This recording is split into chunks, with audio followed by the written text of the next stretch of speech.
Hello, Felix from Nintendo Life here, and today we're here to review Shin-chan, me and the professor on summer vacation, the endless 7-day journey. And this was a game that was stuck in Japan for over a year, but has finally been released here in the West. So let's just jump right into it.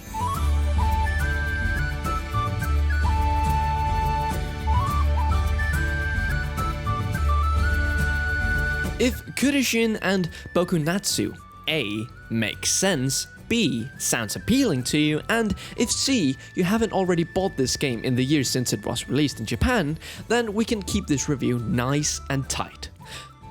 Buy this game. But for those residing in that modest knob on the Venn diagram, let's see if you're moved by the end of this review. Let's start with that making sense bit. Kurishin is the Japanese shortened name for Crayon Shin-chan, a manga series and anime sitcom about a two kids and a dog Japanese family focused on Shinosuke, or Shin-chan, the impish 5-year-old that spent his time infuriating his parents, causing arguments and making butt dances.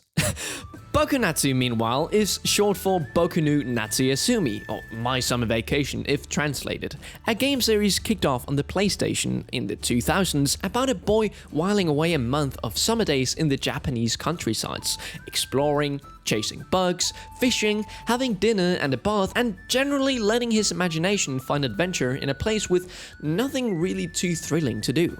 While Shin-chan The Endless 7-Day Journey is not a Bokunatsu game, it's developed by Millennium Kitchen, creators of the originals, so this game and the Boku no Natsuyasumi series bear a lot of similarities.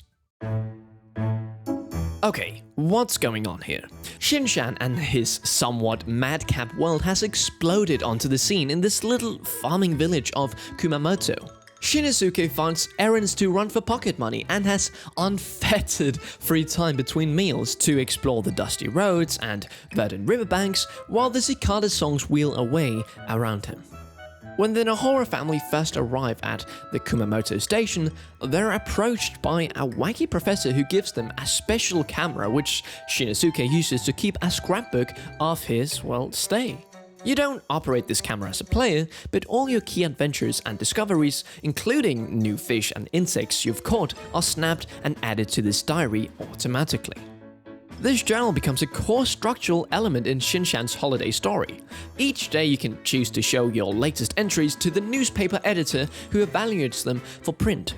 Delivering the content for these articles becomes the main progress point of the game, at least at the start, as boosting paper subscriptions far enough will win 5-year-old Shin-chan a date with a beautiful university student interning at the paper, a Shin-chan trademark romantic aspiration.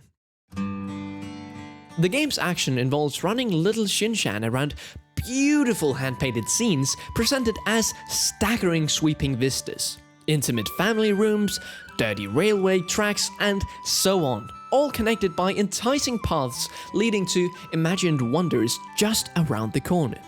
Simple button presses will gather vegetables and herbs for the restaurant where you're staying, fish, water crops, swing your butterfly net at critters, and so on. The feel is generally good, but with a couple of slight flaws. It can be nearly impossible to see, for instance, whether an insect is in front or behind Shin-chan from the camera's perspective. This leads to a lot of fruitless swinging off the net. If this was a time attack, it would be maddening, but since it's a chilled-out holiday for a preschooler, we just did the extra swishes and went on with our day. Another little pain point is that when you're switching between fixed camera angles as you move between scenes can set you running in the wrong direction. It's the same problem that Resident Evil had to deal with back in the day. The Endless 7-Day Vacation provides tank controls on the D-pad, meaning that if you hold down the B button and you run, you just control with the D-pad and you will always be running in the correct direction, but the controls here are a bit awkward. In practice, we appreciated having both analog movement and tank controls at hand, although that doesn't really feel like a neat and tidy solution to the matter. There's also a trade-off of playability in favor of atmosphere, where Shinosuke is reduced to an ant-sized dot on the scenery, viewed from far up in the air, where lights of the village make gorgeous constellations, host the sounds of lapping water and insect life chirping around. It's a real sight to be seen. It is a touch fiddly to walk around and locating plants, insects, and especially fish, but again, we're not under pressure here, so prioritizing the mesmerizing royal vibe is justified. What we've yet to mention, however, is that there's a surprise up the sleeve of the endless 7-day journey. Having set you going on this perfect nothing-to-do fantasy holiday, the game throws a curveball. This being Crayon Shin-chan, Bizarre is absolutely on the table, and things go that way with the return of the wacky professor a few days in. Without giving much away, the ordinary core escapism of Boku no Natsuyasumi becomes the backdrop of an outlandish kiddie adventure. The peaceful pace of low-pressure gameplay are absolutely untouched, but we found ourselves with a much more concrete and focused plot than before. This is a clever turn for the Bokunatsu concept, and Millennium Kitchen pulled it off exceptionally well. The days are peaceful, the sun shines, sets gloriously, and there's not a care in the world. But there's also a mad scientist trying to take over the world. It shouldn't be possible, but it is. Presentation-wise, the endless 7-day journey is top class. The painted backdrops are... oh, they're so beautiful, but the cel-shaded 3D models also deserves a mention here. Shin-chan is drawn in this style that, well, almost looks impossible to make in 3D, but it's been pulled off by using multiple character models and flipping between them as the position changes relative to the camera. The result is perfectly convincing, and it feels like another little miracle. Music and sound design generally meets the same high standard, a lot of the music leaning more towards the anime wackiness than the countryside chill, the latter covered by evocative nature sounds. The voice acting is great, sounding just like the cartoon. It's not fully voiced, but there's quite a lot, all in Japanese though. Apart from mixing together two classic Japanese IPs, Shin-chan The Endless 7-Day Journey mashes together some quite contradictory concepts and comes up with something truly special. You have the directionless, simple adventures of a child's curiosity on a royal holiday, but they're interrupted quite suddenly by a tightly directed and complete absurd plot. So there is the soothing magic of endless days running around fields and just seeing what catches their imagination, but also a heavy steer to play a story from end to end, packaging the never-ending summer into a punchy and dynamic 15 to 20 hours. Knowing now what Kurishin and Bokunatsu are, if you think you like the idea of mixing these two, this game is very easy to recommend. We here at Nintendo Life give Shin-chan, Me and the Professor on Summer Vacation, The Endless 7-Day Journey an 8 out of 10.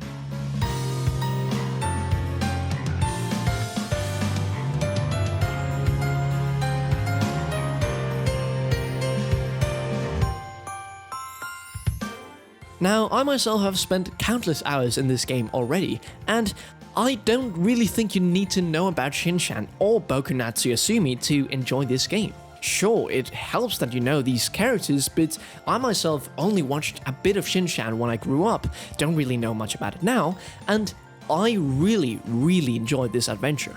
Another thing is that you can only really save once the day is over, at least I couldn't find a way to save otherwise, so keep that in mind when starting a new day, as these can take up to 30 minutes to play to end, and you wouldn't want to just play through the same thing again.